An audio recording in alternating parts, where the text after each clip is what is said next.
got to make sure I'm kind of back by like shortly after 2:30. Okay. And we're live. Oh yeah. And Chris has got a meeting. Yeah, Yep. sorry. Yeah, so Chris's schedule's been kind of hellish. I don't see any of the marks on your wrist from being chained to your desk. No, because last like week.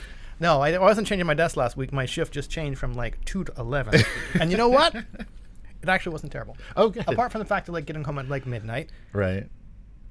Most of the people leave around like 9. Mm. So like I was teaching for the last 2 hours, but I'm just like, there's nobody here. Cool. Nice. I can finally kind of do stuff. Yeah. I wouldn't expect teaching to have a graveyard shift, English lessons. Well, the multimedia center goes 24 hours.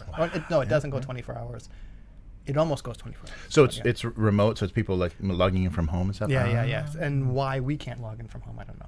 Yeah, you'd think. I mean, okay, I guess I kind of get it, quality control, right? Right. Yeah, you don't want people like rocking up in like yeah. boxers and stuff. And this is my home, right? And plus internet, if like someone's like just stealing the wireless from their neighbor's apartment, and we have a few kind of high level overseas teachers, and we're constantly running into problems with them not getting the material or stuff like that. And of course, when they're teaching, no one's in the office to deal with that stuff. So it's usually a day after kind of thing we hear about it. So it's not great. But anyway. Yes, no more business talk. Yes, so fun of English. Oh yeah, sorry, no TV.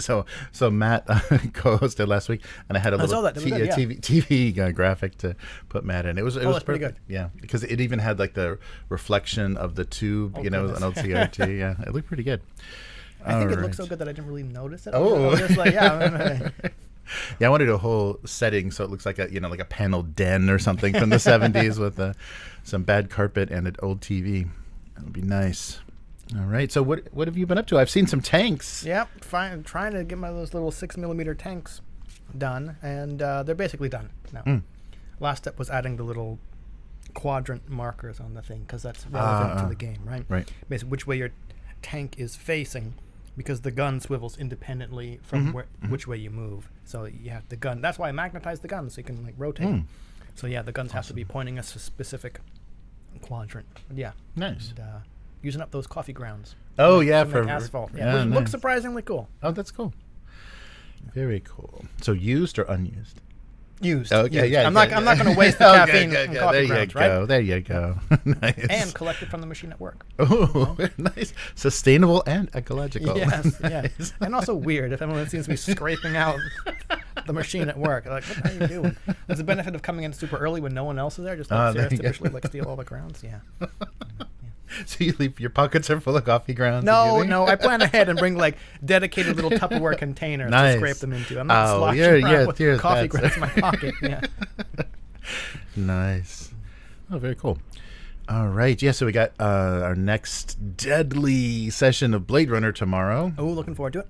So yeah, that should be should be fun. It only gets weirder, and so we'll see. And I'm curious how because we have 2 replicants and 1 human in the group, so things could go sideways because there's a lot of replicant seduction involved in these case files. Where they're just trying to say, you're not like them. They'll never trust you. You're not. Oh, right, replicant seduction. And getting that So they're trying to come here, because they're involved. They've already revealed the replicant underground, which is a thing that kind of emerged during the Prohibition. So the Nexus 8s were still identifiable with their serial numbers, so people removed their eyes or did things to stay in hiding, and then the underground helped them get off world. Correction, people? Oh, wait. The people did? Yeah, right. So the replicants, and so but the majority of them wanted to just get off world. Yep. Hey, understandable. Before getting caught. Yes. In no way parallels actual events in America. Right. Yes. Gee, being hunted because of my identity? What should we do? Leave. Yeah, right. Yeah. So I've just been looking through Blade Runner media for different sources. I'm not sure the date. It may have been in the 90s. I couldn't tell from the quality of the production, but there was a really weird BBC production of Blade Runner. Okay. Which just took the movie, the first 80s movie, and the book, and just mashed it together.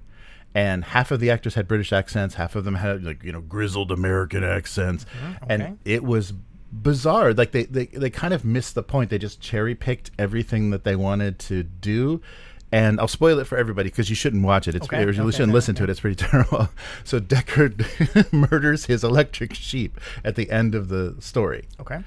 It was like, okay, what are we doing? And he's not married. They took out the religious element, the spiritual element. They took out the wife, and just like, what are we doing?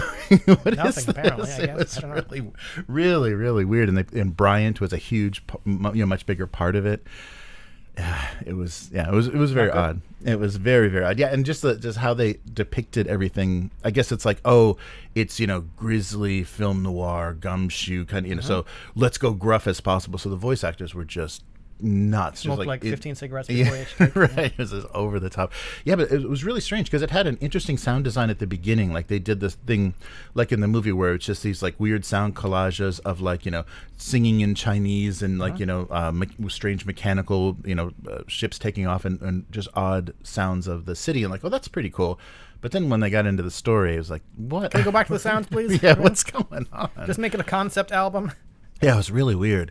So I don't know how that got approved or anything. It was a really weird. I definitely think the Philip K. Dick estate would not have wanted that the version that they did. Although they did approve those really weird sequel novels.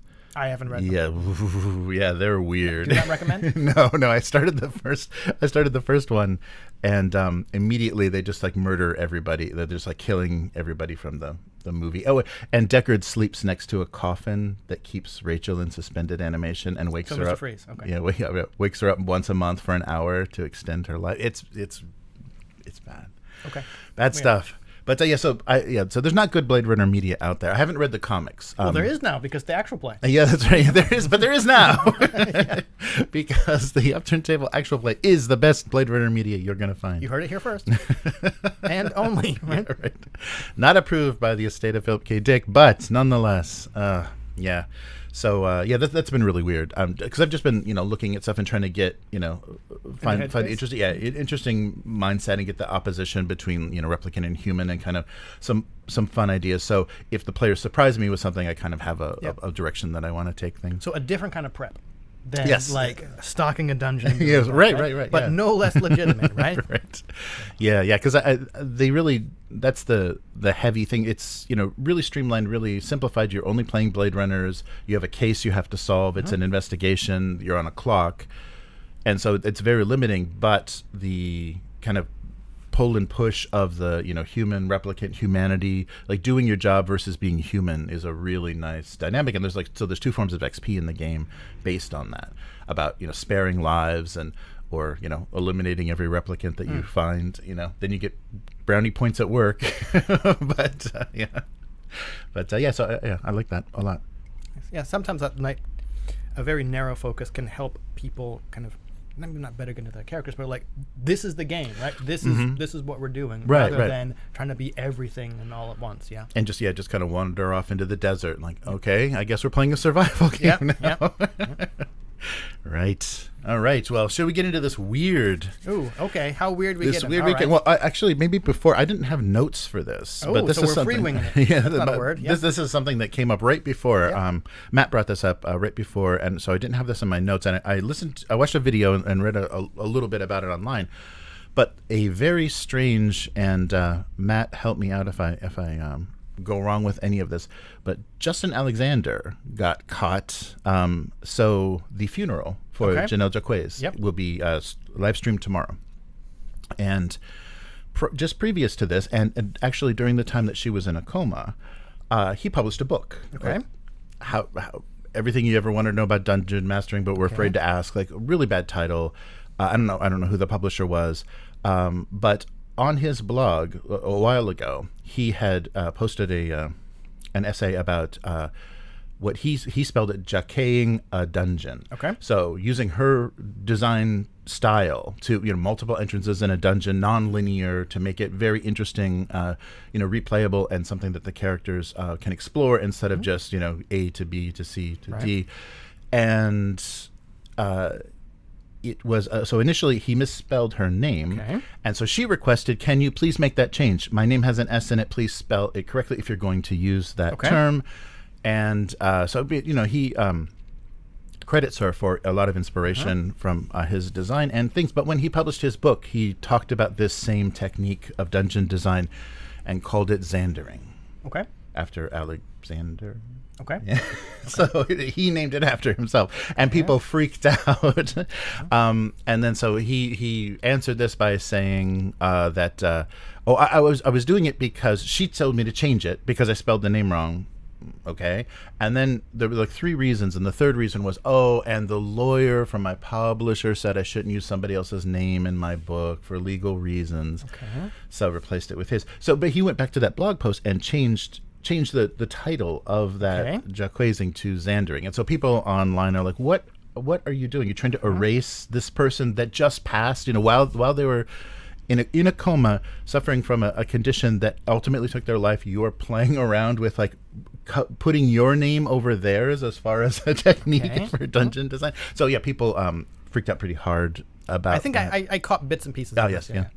Yeah, so so Matt brought that up to me, and I had no idea that was even going on. I don't read that blog. I'm not like hardcore kind of OSR dungeon design, and I guess a lot of people love that book. Is highly regarded. That came out I think end of last year, right? And but that is a bit odd. And so why does the OSR have to keep doing this? It's like, I don't know. People just do the people just want to be famous in this thing, and there's already so many like names. Like they're basically standing on the shoulders of giants to be able to do this. They never would have come up with this with tabletop roleplay on their own, but they're adding their input, their design ideas and things, and then they want to put their name. But okay, okay, I don't really have a lot of comments here, but apart from who doesn't want to be famous, at least a little bit, right? Everyone kind of wants. You got your 15 minutes, right? Exactly. Yeah, so I thought that was really odd, and I don't know what that's going to do. And there's a lot of defenders because there's a lot of people that like Justin Alexander and have been inspired by his blog, and I don't know. That's a weird idea, and I don't like this legal thing. That also came up a few weeks ago. Matt and I were talking about Goodman Games. They have that like numbered list of why if you were going to play Dungeon Crawl Classics, you must be like read these things.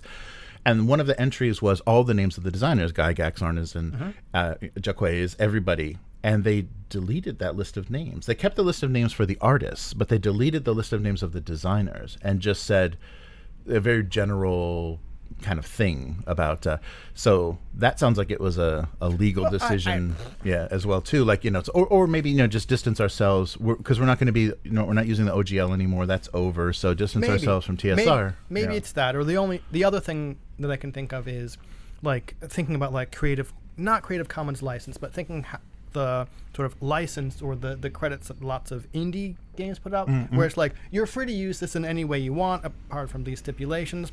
And sometimes it's like, provided you don't imply this is endorsed or supported by this author, right? So maybe saying you need to have whatever this is kind of like, that's a bit too close to saying these people are suggesting, so let's just take it out.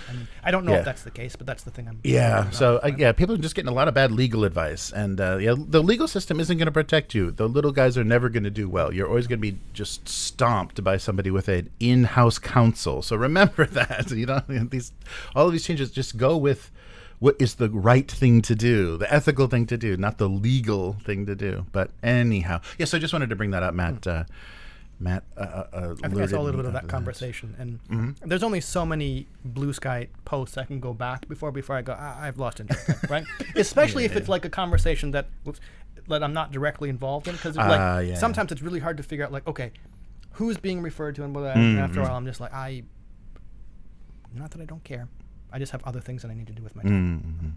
Yeah, so it's difficult. I really, I think that's pretty tasteless, and just in being ethical and in good taste, I think that's a bad idea. To just come up with a generic phrase and in parentheses, formerly known as, if you're going to do something like that, that just putting your name over someone's name is, especially someone is distinguished in, the origins of tabletop. That's just weird. But anyhow, well, we missed it, but it has been a year. So Brinkwatch. Oh, I guess. We missed it. Yeah, we missed it. We got past a certain point.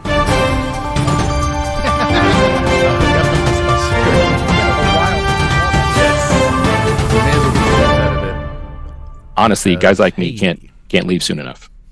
There we go. So Brink Watch, day 370. So we missed our 365. Only so 5 it's, days it's over. been more than a Less than year. a week. Yeah, okay. More than a year of pandering. But the first story this week that we'll talk about may be a clue to what Kyle Brink meant when he said that straight white men will be leaving the hobby. We'll find out if that's true.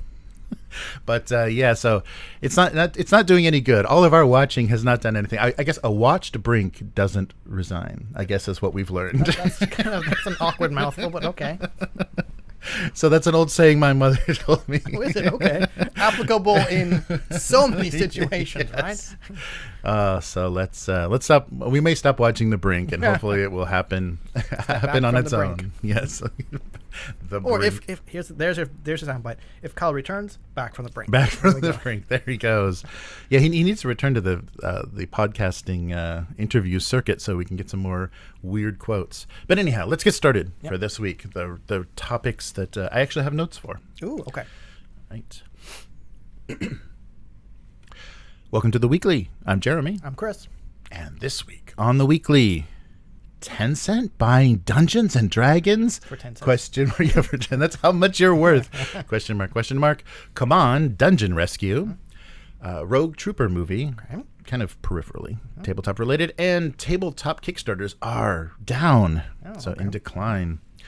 So we'll start with the news that set the tabletop social media on fire. Yeah, okay. So a possibly misunderstood so a Chinese business website with contacts with sources in Tencent reported a story that Hasbro and Tencent have been talking, and that was translated into English on Panda Daily and maybe misunderstood to mean that Tencent, the Chinese kind of asset management company, was buying Dungeons and Dragons whole. But some of the details and some of the things, that doesn't make a lot of sense. But of course, any suggestion of that is like amazing that, people just exploded with that. And oh my God, a communist Chinese managed Dungeons and Dragons. What would that be like? And all these weird fantasies. Well, I mean, like we said before we actually started the episode proper. Right. Like I read that Panda Daily or Pan Daily article, and how it reads, I said people could be forgiven for reading that Tencent was going to buy D&D IP wholesale, right? Because it's not ambiguous, but just the way it's worded makes it sound like they're buying the IP, right? Right. So turns out there's only kind of like the IP rights for video games and stuff like that. Right. But like that first article, I read it and went, huh, maybe they are buying, or at least talking about buying. Yeah. So the things that didn't make sense is Tencent has had some trouble. The laws have changed in China, and it killed all their game company stocks for a bit. They were walked back, and now things are okay. But the CEO had a statement at the end of the year that said, 2023, we made nothing, zero money on all of our acquisitions. So this is because they've been just gobbling up stuff or just investing in stuff. Because Tencent, if you take a look at all the big video game publishers, they have a piece of all of them. They're at least 10% ownership of Maybe just that's about why I call Tencent. right, of everything in video game publishing, and that's kind of their specialty. And they're a partner, because if you're going to publish something in China, you have to have a Chinese-based partner. Interesting. And so Tencent has been kind of the liaison to get into the Chinese market for various companies. Okay. And so of course they're talking to Hasbro because they have I think a 30% stake in Larian, the makers of Baldur's Gate 3. So yes, Speed Daily, the Chinese financial news source, was quoted as saying that there's a series of rights, including adaptation rights for electronic games, were being discussed with Hasbro. They're actively chatting about this thing, and so that just became Tencent's buying Hasbro, and it doesn't make sense because they're really not in. As far as I know, I don't think they're in physical publishing. I don't think that'd be a huge leap for them, but I don't think they'd have any understanding of the North American market for books and things, even if all those books are being printed in China. Right. Yes. So this was posted on January 30th. And the Panda Daily, you're right, Panda Daily, great, posted an article that said Hasbro seeking to sell its well-known IP Dungeons and Dragons. But I think what Hasbro is trying to figure out, because they've got all these Microsoft people, is to do what Games Workshop is doing and just license out the IP, whatever that is, to as many high level publishers, and so just make money on licensing, because the financials for Games Workshop, they made a huge huge piece of their revenue last year was all from licensing deals. Yeah, so well, like you said, okay. Assuming this is just Hasbro looking to license the D&D IP to companies to make whatever, right? Mm-hmm. After watching suffering through the D&D movie, right? Like you said, I don't really know what that IP would entail. Mm-hmm. Mm-hmm. Yeah, there would just be some names and some. I think that's what it would be, named right? Characters and places. It would be named characters, named places, named spells, named monsters. Right. That's what you get. Yeah, that's what, and I don't know. Yeah, like watching the D&D movie, it was a movie, right? It felt, and I think I said this before, it felt like how many trademarkable names can we drop into a sentence of dialogue? Yeah, like right. That's what felt like the game they were playing, right? Right. And I'm just like, Yeah, did the subtitles actually have the TM? No, after, it didn't. The one of the few movies I didn't watch. I did watch it with subtitles, right? Anyway, and I love Netflix subtitles, like rousing music swells. I'm okay, fine. Right? How am I supposed to feel, right? But anyway, it gets back to the Tencent thing. Like, okay, Baldur's Gate, and I'm not a video game person, but from all, like, Baldur's Gate proves that D&D video games are popular. Mm-hmm. Or at least how they did it. Yeah, at least how they did it, right? But I mean, Right. like, you compare that with Games Workshop and, like, okay, maybe not so much with fantasy or the old world, but like 40K, that is a recognizable, kind of very distinct IP. Mm-hmm. Yeah. D&D isn't. Right. Right? Like, it's its own kind of, like, mechanical game thing, but it's, I don't know. Yeah. Anyway. Yeah, so this article also went on to say it would enable Tencent to gain dominant control over the IP. But I think basically Larian, because of their connection to Tencent, said to Hasbro, why don't you guys, why don't we go through licensing through these guys, and then you'll have access to a world market because of that big stake that Tencent has. And so that led to, obviously they're talking about video game rights and they're trying to make licensing deals. Of course, it said none of this is confirmed, and Hasbro has worked in the past with Tencent to make their Magic the Gathering Arena game. So and the things that were making people think this might be possible: financial losses, the weird way that they laid off a bunch of people to bump their their profits right before Christmas to maybe doll themselves up and make D&D look good for a sale. But yeah, it's not going to happen. And of course, we all know all the fun 2023 stuff, the OGL, the recalled products, the AI generated art. They've had a bunch of fun. And I think this makes sense because with Larian's success for Baldur's Gate 3 and the failure of their in-house production, they did Dark Alliance, this kind of action RPG deal that really sucked, and heavily used their IP, all the recognizable names and characters and stuff, and it just was unplayable. So the Hasbro should leave video games to other people and just license stuff out, because in-house. I guess that's what they're doing. I don't know. Yeah, right. So in-house stuff hasn't. But anyhow, so they released a statement. So Wizards of the Coast would not let this insanity go on, even though I'd love to see the Dungeons and Dragons 2 movie, and it said 10 cents Dungeons and Dragons instead of Hasbro. That would be even more hysterical and more. Okay, I've got a new game idea. I don't know what it entails. 10 space cents dungeons. Right? Okay, I don't know what I'm going to do with that, but you're hearing it here first, right? Yes. Maybe set the price at 10 cents, right? Right. Yes. So they want to dispel these rumors, right? That they're not for sale, and they have their figures in. Tencent is the massive conglomerate and holding company. They have a piece of Remedy, Paradox, FromSoft, Epic Games, and of course Larian. And so this, yes. Of course, this article uses the expression Chinese whispers.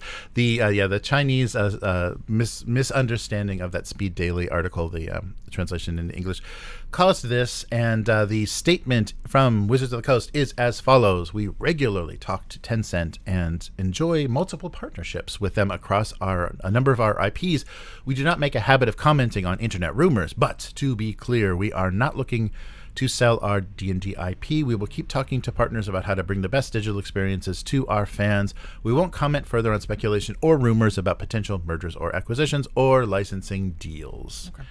So there we go. Period. End of sentence. But obviously, especially if this thing fails, they're probably going to want to go to a game developer, someone with some good UI and animation capability to make a decent VTT. So Larian would probably be a good person to talk to, because they have the interface for Baldur's Gate 3 is really nice, and the dice rolling and everything.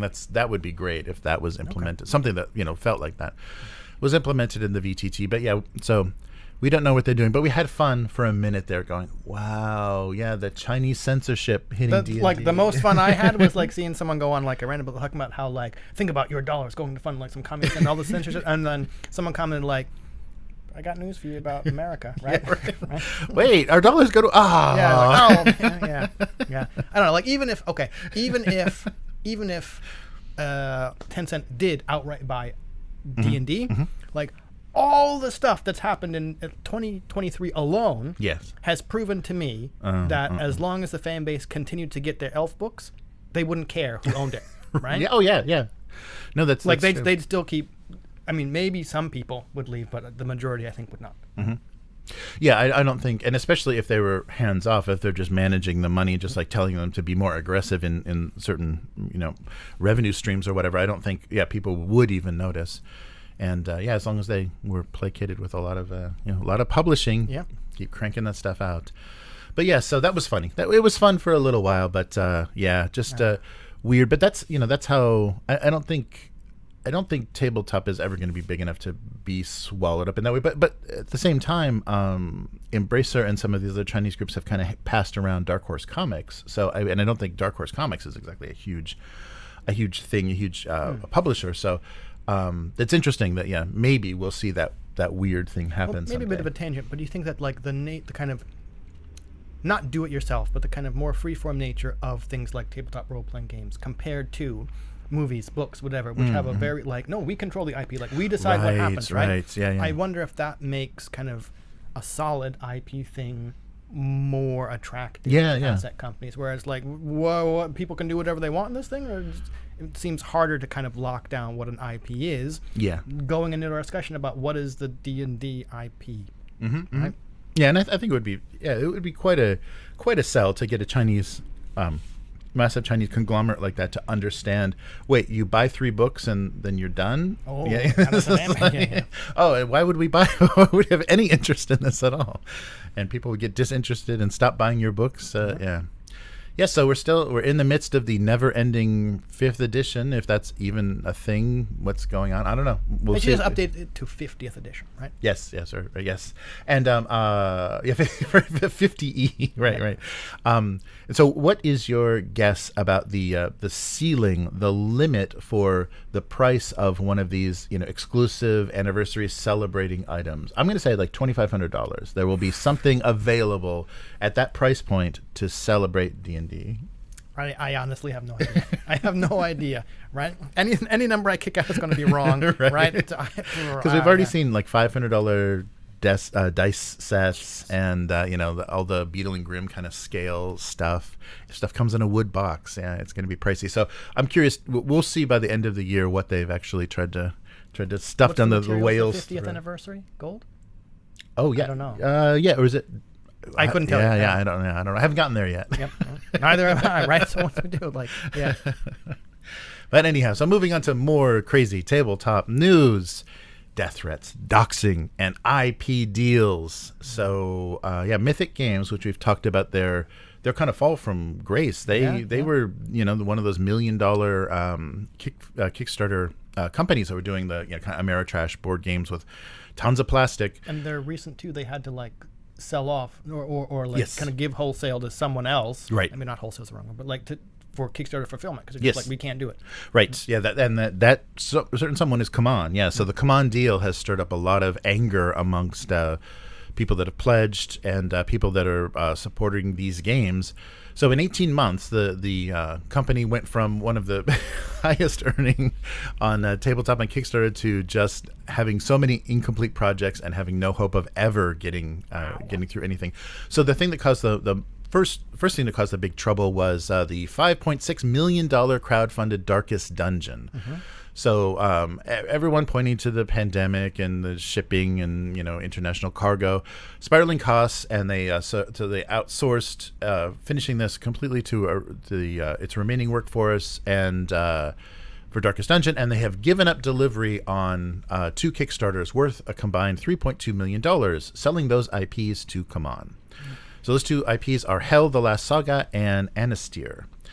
And CMON has released a statement that made people pretty upset, saying, these games are neither of these games are ready for publication in their current state and would require substantial effort to complete." And people are like, "Whoa, what? What have we been pay? What did we pay for? What have we been waiting for?" And so CMON has said, no matter what you've pledged for this game, we're producing a core box. So you will get a core box. And we're not talking about anything beyond that. Okay. So everything that was involved in those campaigns is just going to be redesigned by CMON. And so Leonidas Vesperini, that is an awesome name, the Mythic's head of Mythic, said in an interview, actually from the beginning of our problems, we contacted various publishers to see if they'd be interested in our IPs. We talked to CMON and Monolith, who were interested from the beginning, but initially only wanted to acquire the IP for projects that had been delivered. For undelivered projects, which is the whole thing. So Hell, Anastyr, the Siege, Six Siege, and Darkest Dungeon. So we tried to finish and deliver those ourselves. And with Darkest Dungeon and Siege 6, they succeeded, but I think they had to ask for more money. So they did. Yeah. So, but that there are remaining IPs that I think these haven't come. These were either upcoming projects or something that they own that were thinking about doing. So Monster Apocalypse and Rise of the Necromancer are other IPs. Monster Apocalypse or Monster Apocalypse, thank you. Yeah, there's no A in there. Only because I remember them from Privateer Press. Oh, okay. Yeah, so Monster. If it's the same thing. Yeah, so it's something named Monster Apocalypse. But yeah, those are other IPs that they are going to need partners to actually do anything with. And so the head, along with Benoit of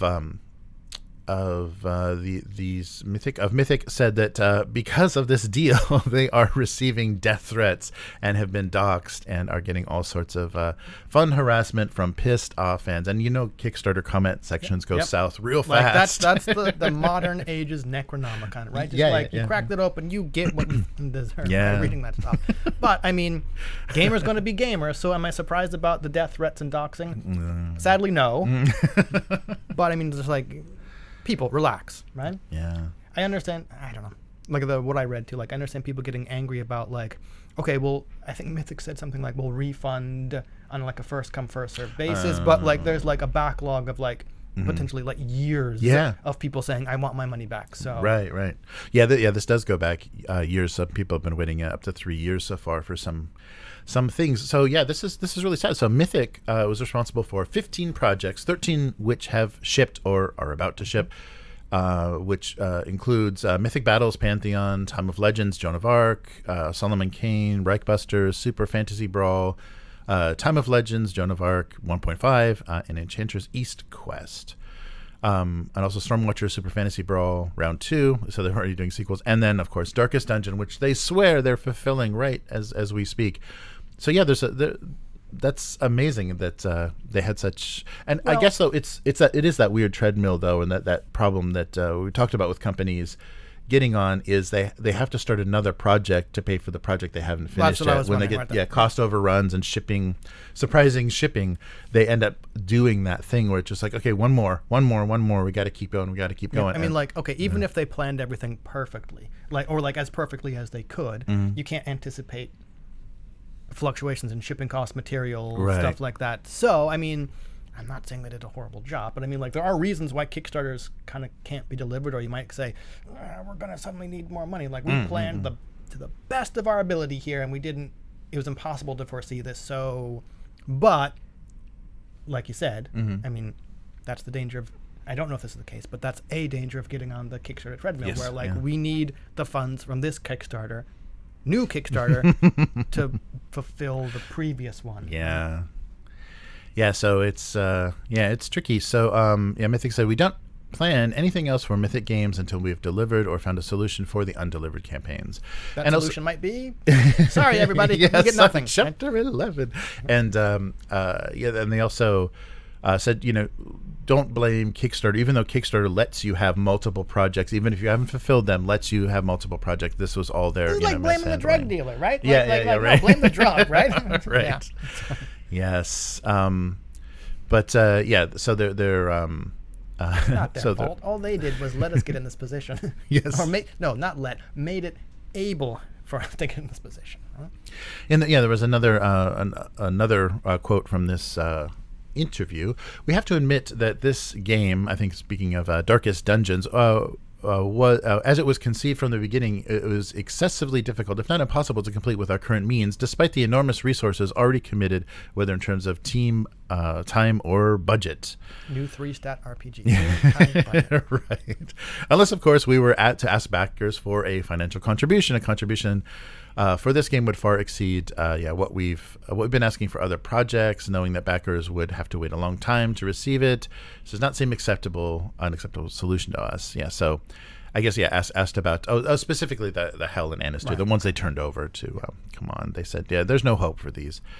So it doesn't seem like we're going to be seeing a lot from them in the future. Maybe hopefully some quiet, modest. And it's interesting they stuck with Kickstarter because they're missing that 17% or whatever difference between BackerKit and Kickstarter. If they change platforms, they get a little bit bigger piece of that money. But also, I still don't know what the audience. Maybe they just said, you know what, true. it's a 17, but we reach just way more people. Yeah, that's true. No, and that might be the case. They have the or because of all machine. their past successes with Kickstarter, maybe Kickstarter, the algorithm will give some preferential treatment or whatever. Mm-hmm. Yeah.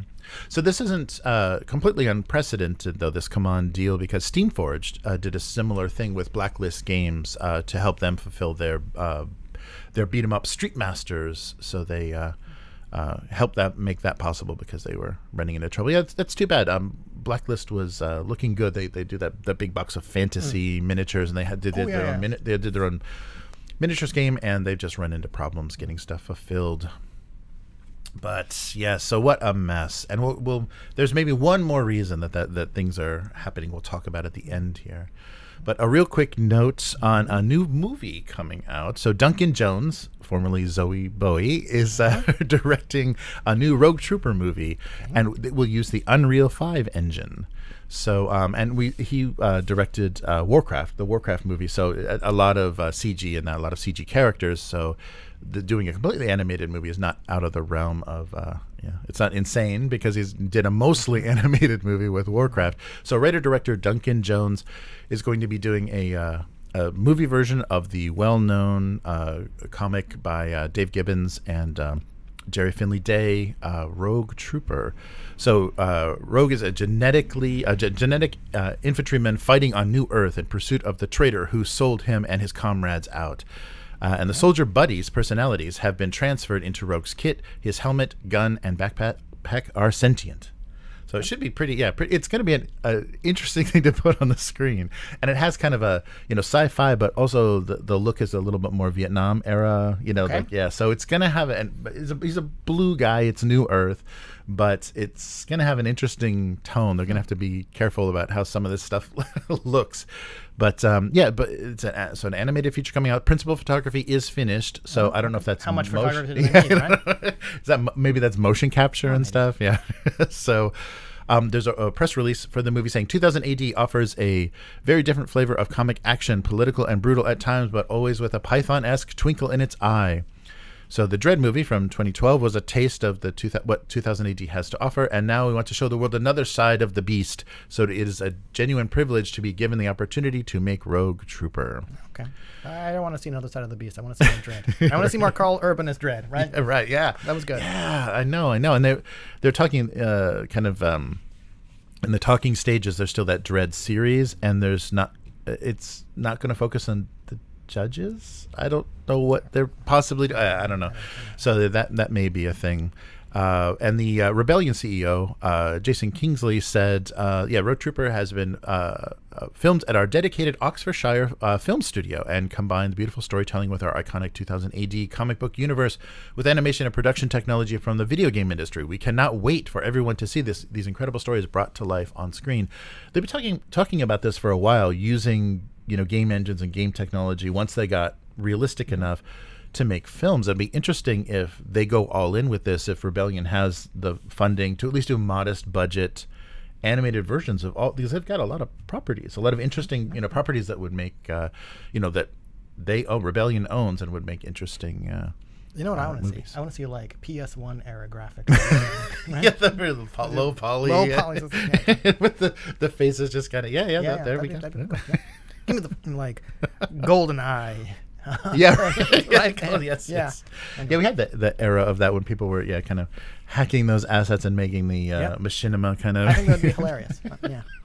Well, if you could pitch that to Rebellion, they've got the studio all ready for it, because I'm sure they can. I think their technology is a bit too advanced for what I'm thinking. You can dumb it down. You can low res. Low res it. You go back to Unreal Engine 1.0. But yeah, so Rebellion Unplugged is also doing. So they've got the Tunnels and Trolls license, and they've also, I think Warlord Games is actually currently doing the kind of 2000 AD world. At least the miniatures games and RPGs. I keep getting, I think email newsletters in my inbox about like the ABC robots and stuff. Oh yeah. So there's a table. Rebellion has a tabletop presence, and it's interesting to see with DC and Marvel kind of stumbling and failing. It'll be interesting if Rebellion kind of actually makes some successful like comics based films, with modest budgets and being animated. I think that's a really good combination. So we'll see if this works at all. It may totally fail, and because who knows how well they're actually going to be able to market it. It's all in the marketing. So a possible reason why these big tabletop board game publishers are having trouble is because everybody on Kickstarter is. So Kickstarter tabletop revenue is on the decline for the second year. And this may be explained by a couple of different reasons, but tabletop analytics, I guess, is has been recording this for quite a while, and 2023 was the second year in a row of a decline. So tabletop creators on the platform earned an average of 30% less than the pre-COVID years of 2019. But the strange thing is there's more projects, and so it's a combination of there's many more projects out there, but the creators are earning 30% less, maybe from competition, but there's also competition of platform now that didn't exist. So all of those platforms launched. So we have GameFound, Backers Kit, and Kickstarter all fighting for that tabletop project. Project money. Project money. Yes. Yeah, right. They're piece of that. So this is the first year in almost a decade where Kickstarter has refused to share their data publicly, which made people go, "Is everything going?" That's not a good look. You're like, everything's fine. Can we see that? No. We're not gonna show you. But we've got some cute little graphs here. Well, which I wish I could throw up on the screen. Someday we'll figure that out. But it's of course. It's this deal. Fairly steep rise. Pandemic peak, and then here we go. And there's everyone has talked about the kind of complications, like shipping is just out of control, and then materials cost, and also Chinese manufacturing is getting more expensive because the workers are demanding better pay and better working conditions. So it's getting harder to do the super cheap manufacturing that maybe that tabletop, especially board game industry, was addicted to, is all their assets could just be. And then also anything based in England after Brexit, they have that weird problem of things have to be produced domestically. If you print your cards or your books or whatever in China and bring them in to put in the box, they're like, whoa, tariff. Yeah, so there's a lot of weird stuff going on. So the but the successful, let me open this graph.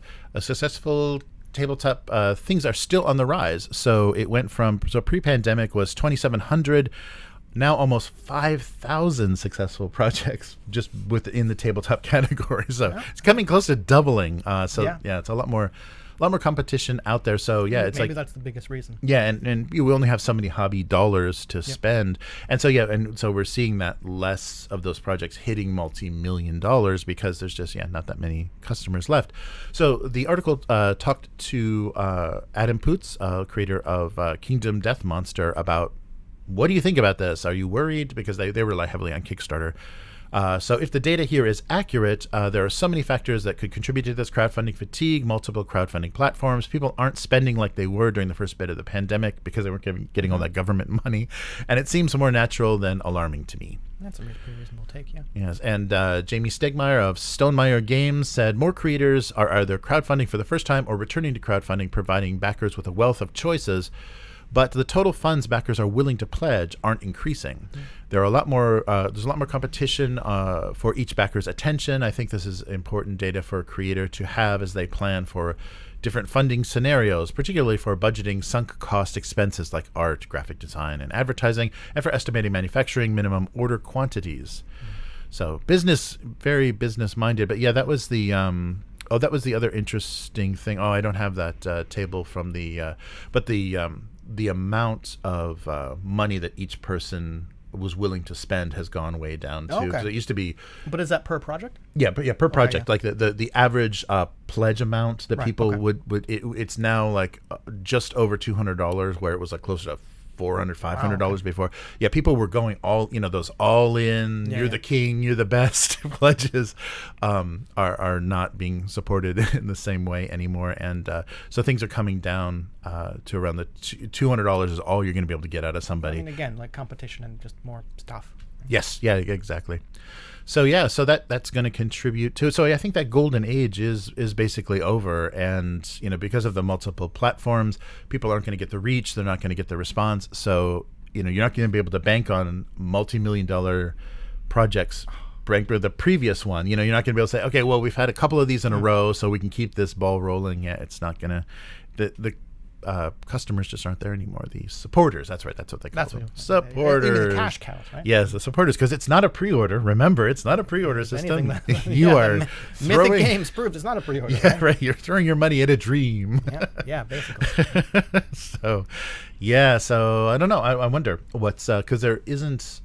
And like we've talked about, too many big companies have moved into crowdfunding and are using crowdfunding. Like they're putting as a pre-order. Yeah, right. Because they have a huge IP and they go onto crowdfunding and say, hey, how about it? And so hopefully there will be companies like I think the rights owners for Alien and things said you can't put the rights owner. Okay. For Alien told Free League you can't include Alien things on any crowdfunding. So even the Alchemy VTT couldn't offer Alien as one of the options for like a download bundle in sci-fi because no, we're not going on crowdfunding. This is not a license that you can crowdfund with. So some of them are holding respectable, holding to respectability, but we'll see. Yeah, so a couple of the big company heads that rely on Kickstarter, they don't seem alarmed. It's just like this is kind of where things are going, and they can kick the ladder away. They've already Stonemaier's reputation and Kingdom Death Monster. They have followings with people with deep pockets that are always going to throw money at their games. Well, those boutique miniatures are not cheap. Right? Yes, but they are sexy. Right? That's debatable. That's debatable. Yeah. All right, so that's going to do it for this week. Yeah. So where can people find you? On Blue Sky and Instagram at Hivemind, HYVEMYND, where, recently it's been little 6mm tanks nice. In various bright colors. So this month we're tonking it up? Yes, we are. Not sure when, but sometime. Yes, we'll get the cameras ready. We'll get things on tripods. I got the board all set and everything. Yeah. Nice. Yeah, we got to do, because the board's not... No, it's only like 30 centimeters. Oh, good. Yeah, so we can do an easy overhead, and then we'll do like down on the ground. So we'll get some nice multiple camera. I'll have to come up with a nice way to break up shots. Oh yeah, like mask shots. I wish there was. Maybe it's small enough to do like a square on the left side, and then like have cameras on the right. Mm-hmm. Oh yeah. Right. Oh, that would be fun. Yeah, to have that, and even do like we just do overhead, so the tonk view. Tonk view. All right. So that sounds good, and I finally continue to live stream my cartoons. So Abuse Cartoons on YouTube and Twitch, And I had some delicious sweet potatoes that were, I think, air fried because they were very light and delicious. And Japanese sweet potatoes, wonderful. Yep. You gotta love them. So yes, if you want to read that cartoon, gocomics.com/domestic abuse, and abuse cartoons on all social media if you want to find it somewhere. And if you like what we're doing here on the weekly and want to contribute some ideas or tell us what to stop talking about, consider becoming a weekling. The strongest of all supporters. At patreon.com/upturntable. And so there's a couple of different pledge levels or different support levels, support tiers to let us know what you like of our content and what you want to see. There still more needs to be a stop talking about this level. Yeah, right. just stop talking. Just quit. stop. Just go away. We'll pay you to stop and shut up. Yeah, so that'll be a new level coming up. I think that'll be just like $1. Come on, set it high. Set it high. $1, right? So yes, and Upturn Table on all social media. Upturntable.com is where everything is collected. Yes, so Blade Runner tomorrow, the third session of that, and so some other stuff. Oh yeah, I just got speaking of Kickstarters, Footsore Miniatures. Holy mackerel! They gave us a schedule. They hit the schedule on their Kickstarter delivery to the day. Like I got delivered. They said January 2024. It came the last day of January to Japan. Yeah. January 2024. I'm like, they did it. They fulfilled everything exactly in time. I mean, this is books, tokens, cards, miniatures from 2 different companies because they did Atlantic Games, Atlantic War Games did their plastic set kits. Yeah, they did great. So I'm gonna unbox that as soon as possible so you can get a look at that. But so that's what Gangs of Rome. Yes, yeah, Gangs of Rome. Yeah, Footsore Miniatures really did a good job with their new revised version of Gangs of Rome. They pulled it off completely. No complaints. No, the pandemic and cost overruns. They just delivered like a goddamn game. So so we'll take a look at that soon, and we'll gotta play that soon. Yeah, that'll be fun because it's got a lot of fun rules for the different types of terrain. Okay, cool. So buildings under construction with scaffolding and things have their own special rule sets and stuff. So yeah, it'll be fun. I think that will be a fun game to try, and we'll have those big bases with mobs. Oh, nice. Yeah. So they've got a mob miniature that people can kind of hide in, kind of like disappear into and come out of. So nice. The mobs will run the city. So that's it for this week. We'll be back again next week. Later, mortals. Goodbye.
All right.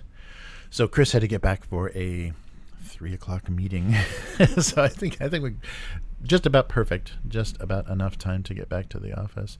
So we're squeezing this in. We're squeezing this podcast in where we can.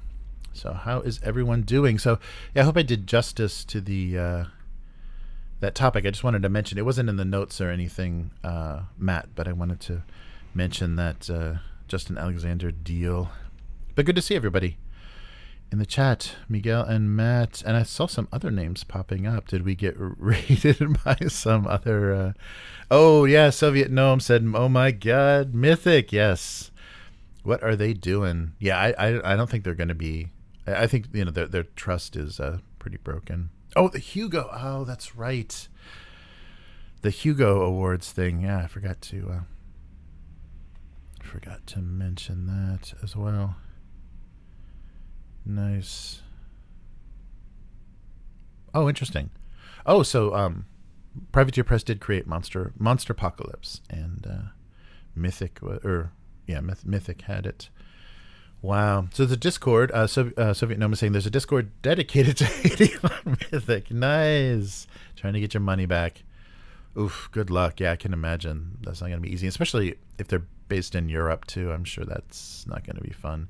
You're not going to hire an international lawsuit, even if it is a collective deal, and I think is going to be expensive.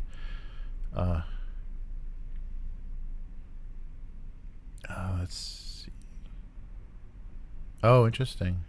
Yeah, that Hugo thing was crazy. So yeah, Matt was telling me about one of the writers. I don't know if it was a Chinese living abroad, a Chinese American, and some content of the book that was nominated pissed off the Chinese censors, and because the event was held in China, suddenly they disappeared from the competition of the kind of voting process. Yikes. So don't you wish they had D&D? That would be fun, where just like random monsters disappeared from the monster manual because the Chinese government. Oh, that would be so good. Man, we really missed out. It was a dream. It was a beautiful red dream. Yeah, now the Chinese overlords leaned on the Hugo jury to disqualify bad people that happened to be Gaiman, and other authors who I don't like. Oh, I see. So Miguel doesn't mind so much. Oh, yeah, I see. Interesting.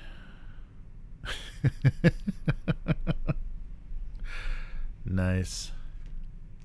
Yeah, Hugos have always been a popularity contest. Are the Hugos, is that the N.K. Jemisin? Is that the one that she won like 3 years in a row? Am I thinking of the different awards? There's all kinds of awards.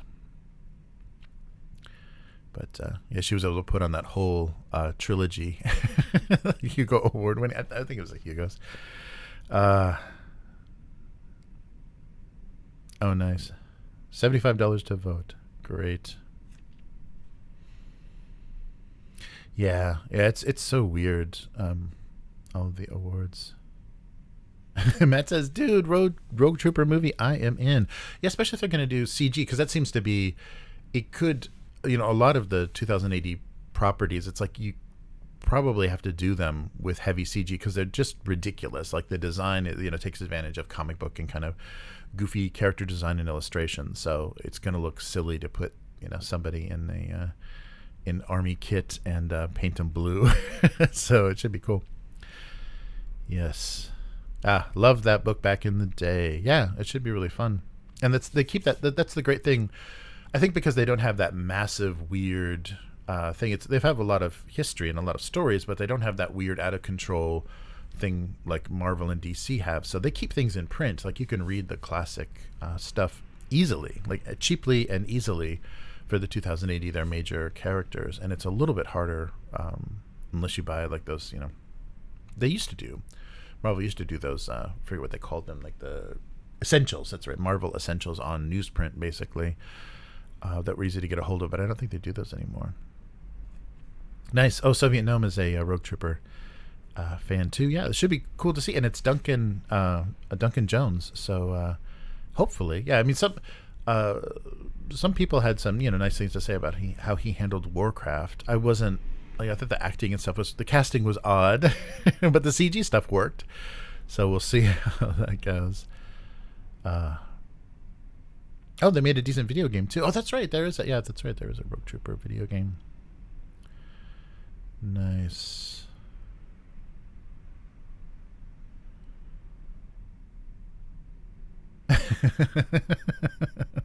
Uh-oh.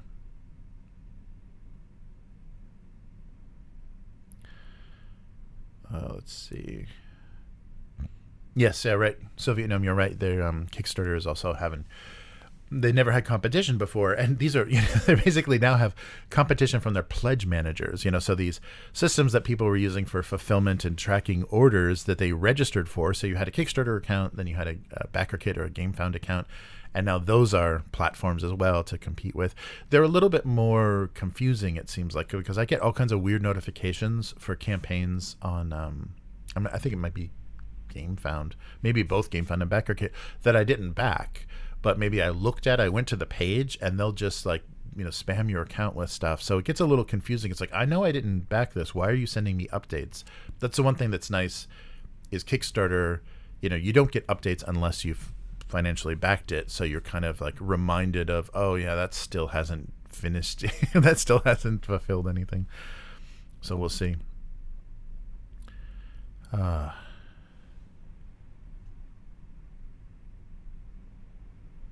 Take it easy, Miguel. Hope you, hope you're doing good. And I just got a notification they closed they took payment for the Warzone Eternal. So some miniatures will eventually be on the way. I'll give you a heads up.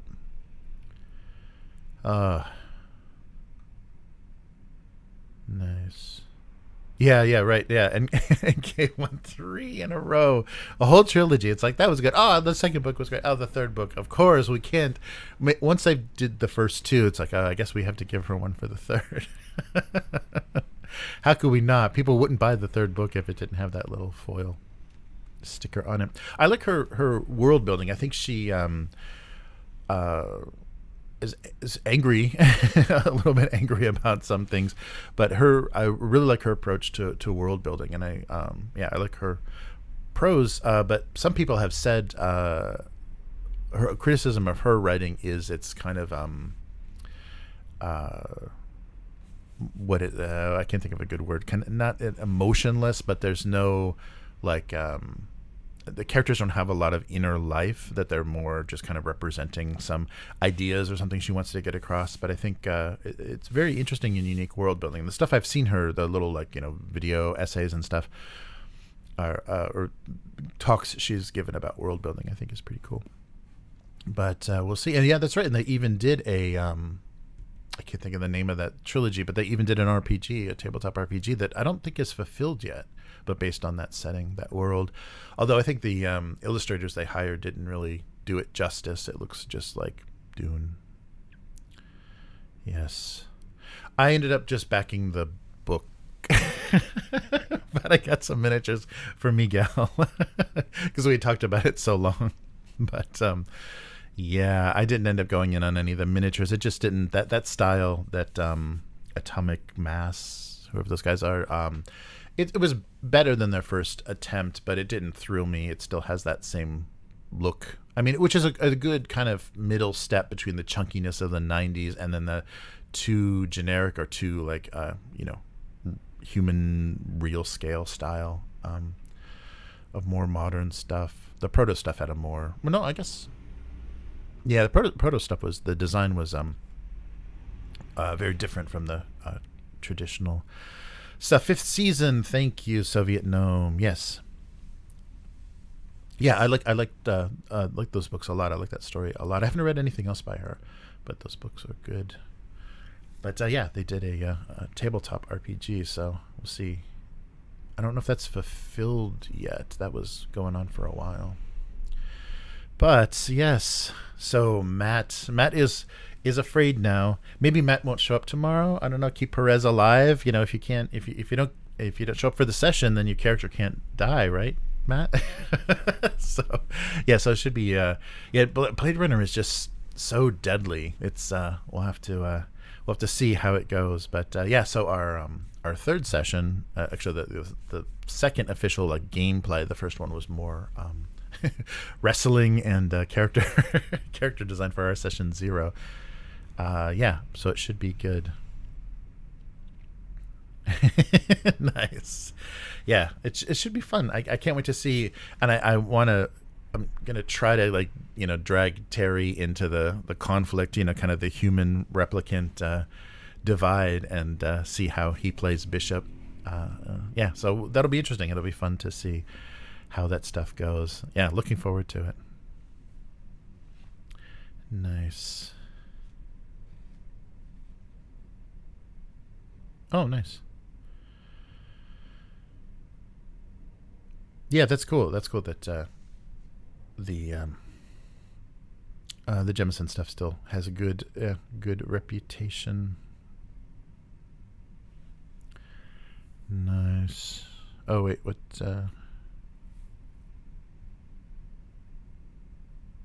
Oh, interesting. Yeah, Soviet. No, that's a good point. Yeah, kind of wooden. Yeah, sci-fi has always, the Golden Age had mostly wooden characters. Good point. Yeah, cool. Very good. So we'll see. We'll see how it goes tomorrow. Yeah, the clock. Just adding one player does shorten the clock, kind of like the schedule of events for the case file. So we may not actually get through as much because I think more stuff will be happening faster. So yeah, we'll see. We'll see how it goes. I'm really curious. But very cool. So nice. Yeah, nice to see everybody in the chat. And yeah, I'm glad Chris could make it. It was open schedule, but then at the last minute we had to start about an hour late because things just keep shifting. Yeah, it's got to be crazy managing physical in-person English lessons and then remote stuff. And now Chris has, I think, too much responsibility for filling in gaps when people flake out and just their cat is sick or whatever. All kinds of fun. Am I gonna flip Terry on you? No, Terry gets to decide. Terry has free will to flip whichever way Terry goes. No, I just I hope that yeah, Terry tries to engage more with what's going on, because I like in both Star Trek and Deathmatch. I think Terry's choices have been really fun. So we'll see how it goes. Yeah, you guys are gonna have a ton of questions. They're gonna be as this continues. That's gonna get weirder and weirder. All right. Yeah, I wonder. I'm not sure how many sessions. I think the first one was only 3. I think the first case file was only 3. So we'll see how many this takes. So maybe this and one more might do it, because yeah, things happen pretty fast. But it's not each shift of the schedule doesn't resolve in the same amount of real time, because if there's a lot of combat or whatever, I think it'll take longer to resolve to get to the next part of the day. But it's pretty quick. But yeah, it should be fun. And yeah, the Blade Runner media out there is strange. I really want it, because the guy that wrote, I was a co-writer on Blade Runner 2049, wrote the part of, maybe just one part of the Blade Runner 2019 comic that I think Titan Comics did. So I'm curious to read that to kind of see what they did in the comics with that setting. I don't know. It's very weird. And I like so I've looked at some wikis and stuff for Blade Runner, and when they include any characters or lore from the PC game, because you make the decisions in the PC game, everybody is either alive or dead based on your decisions, so they can't really include them very well, and they spoil so much of the kind of decision-making branch choices in the Blade Runner PC game, when they say if she killed this or didn't kill, and if they're still alive. So it's very difficult to include any of those game characters, because they may all be dead, or they may may have turned on you. So, and in the PC game, like you get to decide basically if you're a replicant or not. And so it's interesting that they included, so Ray McCoy is in case file number 2, Fiery Angels, but at the end of the game, I think there's only one choice where you stay a Blade Runner, and the other 2 choices are kind of going off world, either with the replicants, with the replicant of your choice, or driving out of the city with the replicant of your choice. So, kind of a Deckard Rachel ending. They kind of give you a lot of those same options in that PC game, so that makes including him kind of funny, because and I guess that's why they explained, because in the text of the case file 2, they say he is a replicant killer, kills them violently, and is known for that. And so the only choice where McCoy remains a so spoilers for the PC game, the 30-year-old PC game if you haven't played it. So the only choice where he does stay a Blade Runner, he just massacres every replicant in the character in the end of the game. So that's why they would say